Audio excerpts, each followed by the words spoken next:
Le président Félix Tshisekedi est en pleine négociation avec les M23.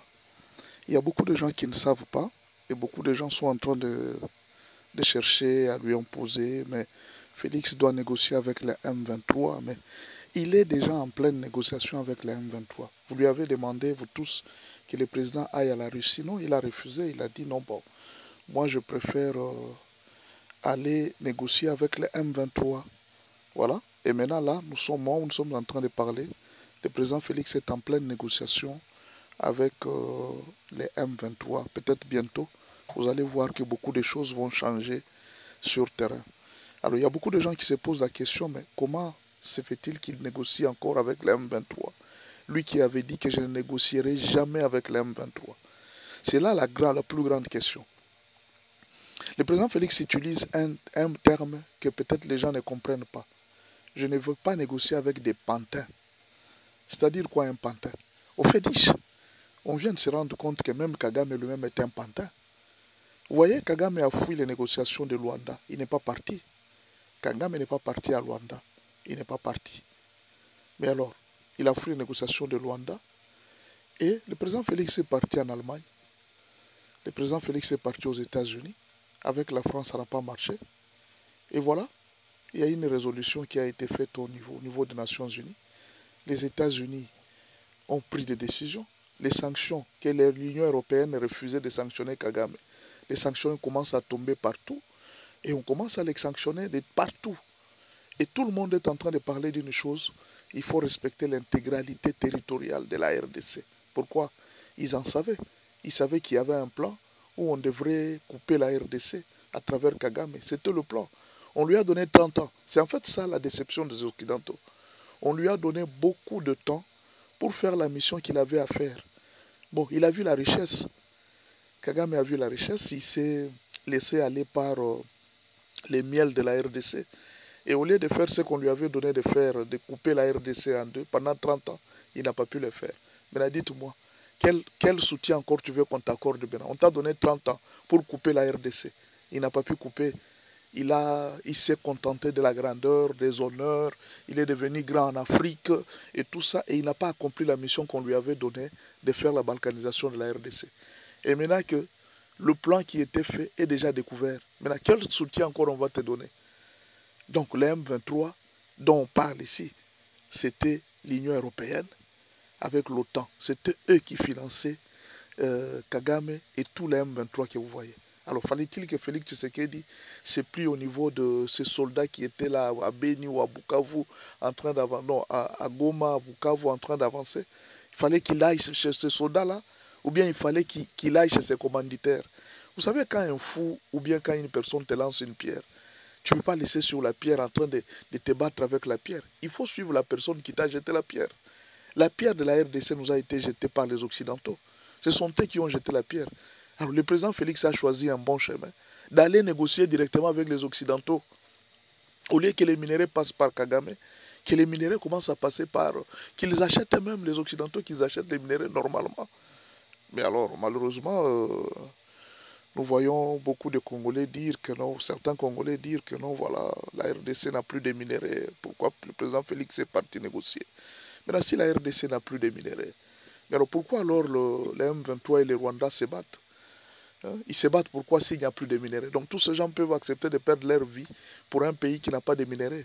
Et si il n'y a plus de minéraux, donc les Occidentaux là, ils sont moins intelligents, ils ne connaissent pas que les minéraux sont terminés. Donc ils doivent suivre ce que les autres disent. Donc tout ce que nous disons aujourd'hui, c'est que le président Félix a déjà négocié avec les M23 et les négociations sont même en cours. Vous allez voir bientôt, il y aura une réunion entre la SADC. Il y a eu déjà une réunion qui sera peut-être d'ici le 15 mars entre la SADC et l'Union européenne. Pourquoi ils n'ont pas pris l'EAC? Pourquoi l'Union? Pourquoi? Parce qu'il y a deux problèmes entre l'Union européenne et la SADC. Il y a deux problèmes. La SADC, l'Union européenne, est en train de chercher des minéraux stratégiques. On trouve le lithium au Zimbabwe. Vous voyez, on trouve le lithium en RDC. Ce sont des minéraux stratégiques. L'Union européenne est en train d'envier les gaz qui se trouvent au Mozambique. Alors, L'Union européenne est en train d'envier les richesses qui se trouvent au Congo. Or, le Congo est le pays de la SADC, le Mozambique, pays de la SADC. Le Rwanda ne fait pas partie de la SADC. Mais pourquoi vous ne pouvez pas utiliser les gens de la SADC qui ont ces richesses-là? Vous prenez un pays qui n'est pas membre de la SADC, vous envoyez leurs militaires chez eux. Ah, c'est là que se trouve le problème, c'est là que se trouve le niveau de négociation. Alors, si toutes ces négociations doivent se faire, quelle est l'importance alors de négocier avec les M23 qui sont envoyés par les Occidentaux? Ce sont les Américains qui ont envoyé les M23. Ce sont les Occidentaux qui ont envoyé les M23. Alors, pourquoi négocier avec les M23 au lieu de négocier avec leur propre maître? C'est ce que le président Félix a choisi de faire. Il a choisi de négocier avec les maîtres plutôt que de négocier avec des pantins, plutôt que de négocier avec des gens qu'on envoie. Kagame, lui aussi, c'était un pantin. Il a été utilisé par les Occidentaux pendant plusieurs années. Et le président Félix Tshisekedi est parti là où se trouve le problème. Ces gens qui soutiennent Kagame, ces gens qui soutiennent les M23, ce sont ces gens que le président Félix est parti voir. Voilà les vrais M23. Les vrais M23, ce ne sont pas ceux que vous voyez là, les Nanga et les autres. Peut-être même il fallait que le président Félix Tshisekedi voie aussi Kabila, je ne sais pas. Parce que c'est lui, l'AFC et les M23. Mais en fait, en réalité, nous avons compris que Kabila n'était qu'une réserve utilisée peut-être par les Occidentaux pour pousser Félix Tshisekedi à bout. L'objectif de cette guerre de l'Est, c'était quoi? Ils étaient juste en train de vouloir mettre la Chine dehors. C'était ça le problème. Les Occidentaux voulaient mettre la Chine en dehors de la RDC. Que tous ces contrats miniers que la RDC a signés avec la Chine, que ces contrats soient annulés. Bon, pourquoi alors Félix Tshisekedi fait le choix des États-Unis plutôt que de la Chine? Bon, on ne va pas refuser la Chine va continuer, mais le problème, pourquoi Félix a fait le choix? Il est parti en Chine. Vous voyez?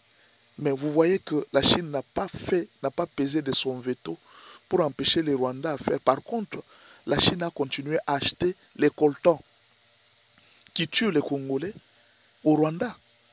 La Chine n'a pas pesé de son poids pour défendre la RDC.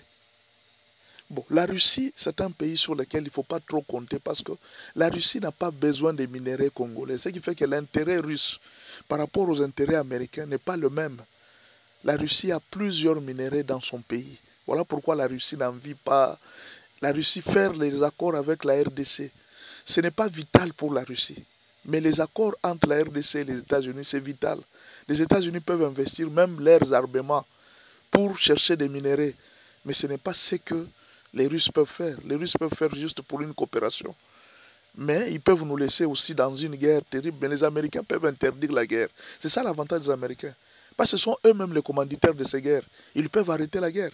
Toutes les guerres qui se trouvent dans le monde, les commanditaires de guerre, ce sont les Occidentaux. Ce sont eux qui peuvent arrêter la guerre quand ils trouvent leurs intérêts.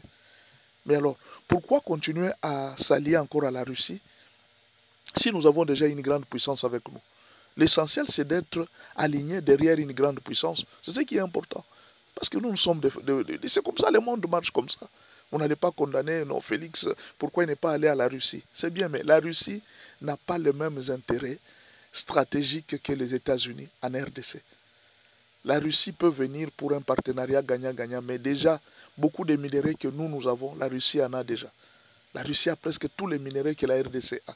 Donc la Russie n'a pas vraiment un très grand intérêt en RDC par rapport aux Américains. Les Américains, c'est la vie.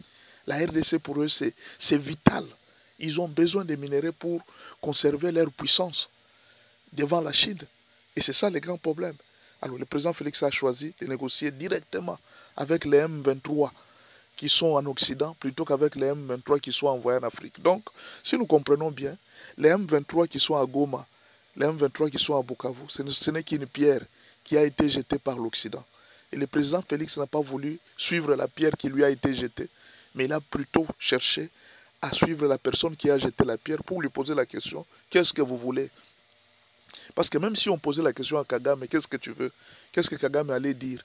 Et supposons que Kagame dit quelque chose à Félix et les Occidentaux lui disent que nous ne sommes pas d'accord avec ce que tu as négocié avec Félix. Qu'est-ce que Kagame va faire? On va rentrer toujours dans la guerre.